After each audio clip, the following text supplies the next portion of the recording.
Les antennes Wi-Fi. La puissance du signal Wi-Fi. Les principales causes de la faiblesse d'un signal Wi-Fi sont les suivantes. En première position, les obstacles. Les obstacles peuvent bloquer les ondes réseau Wi-Fi. Cela dépend bien entendu de la nature des matériaux qui font obstacle. Ce sont les principales causes d'un débit faible ou d'une connexion qui s'interrompt. En deuxième position, la multiplicité des réseaux Wi-Fi. La France utilise une gamme de fréquences de 2,4 GHz, divisée en 13 canaux, représentant pour chacun une plage de 20 MHz. Lorsqu'il y a plusieurs réseaux, il se peut que plusieurs utilisent le même canal, créant, comme sur les autoroutes, des embouteillages. En troisième position, le parasitage dû à d'autres appareils électroniques. Four à micro-ondes, ordinateurs, smartphones, téléphones sans fil, babyphones, etc.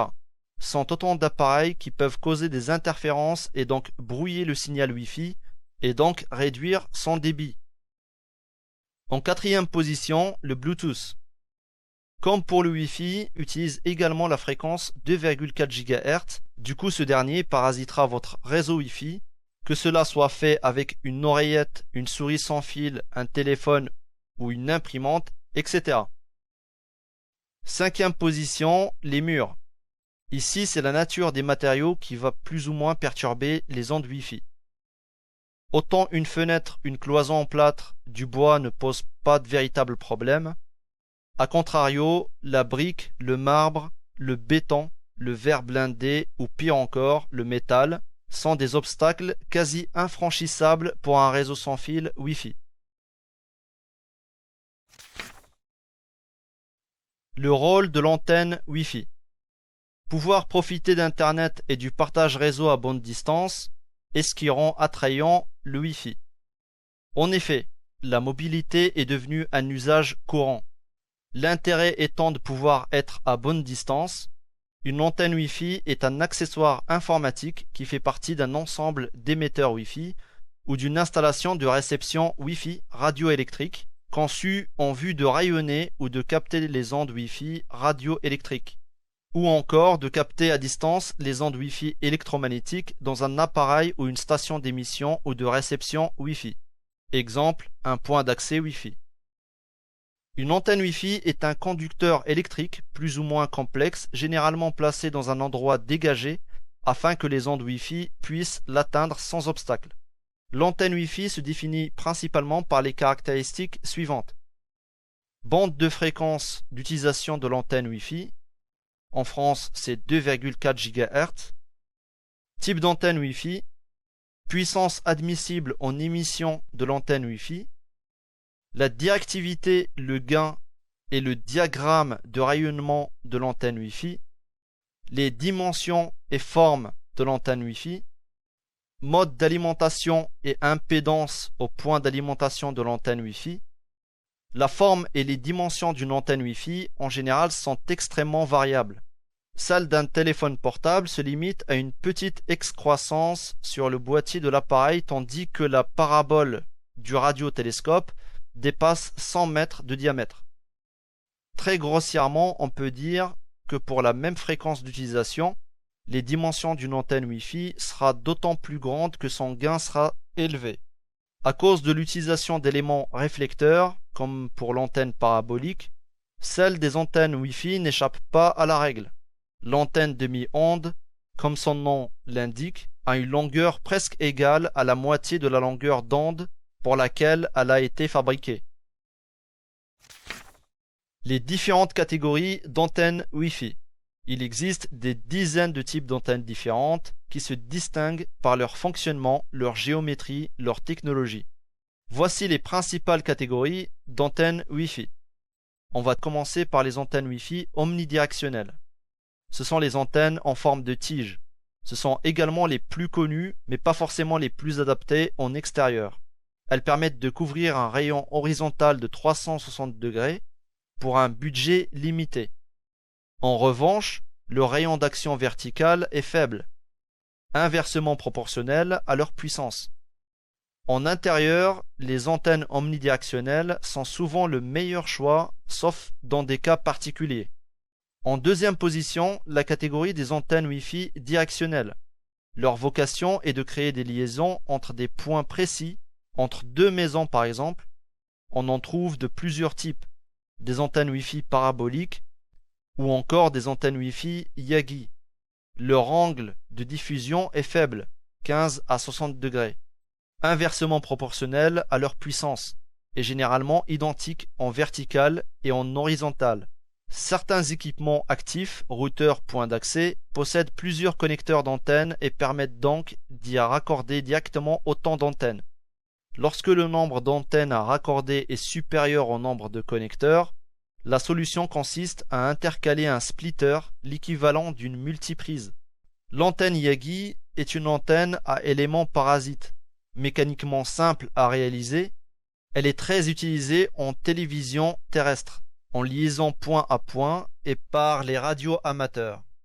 Elle fut inventée peu après la Première Guerre mondiale et utilisée pour les premiers radars. Elle est souvent appelée antenne râteau car les anciens modèles ressemblaient à un râteau.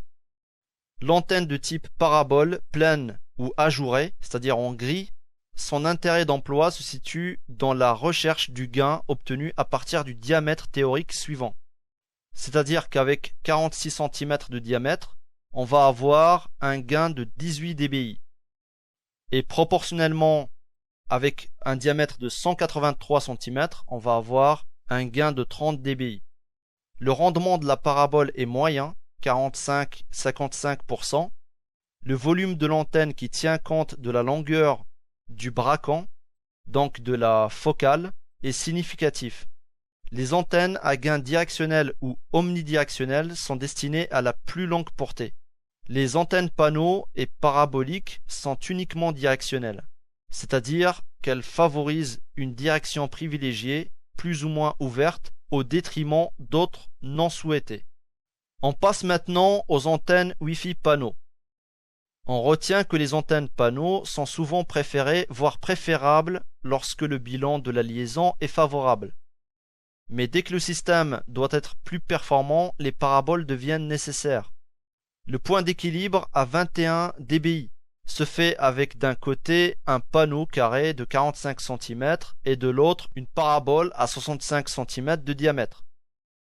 Conclusion, en directionnel ou point à point, il est plus intéressant de s'équiper d'abord d'un panneau et si les circonstances l'exigent, une parabole.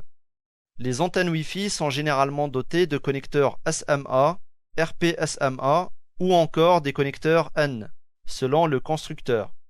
Note importante tout de même, il existe d'autres antennes, moins connues, et celles conçues par les Wi-Fistes, comme les cornets, tels les Ricoré, les Yagi, les cornières, les dièdres, les discones, etc.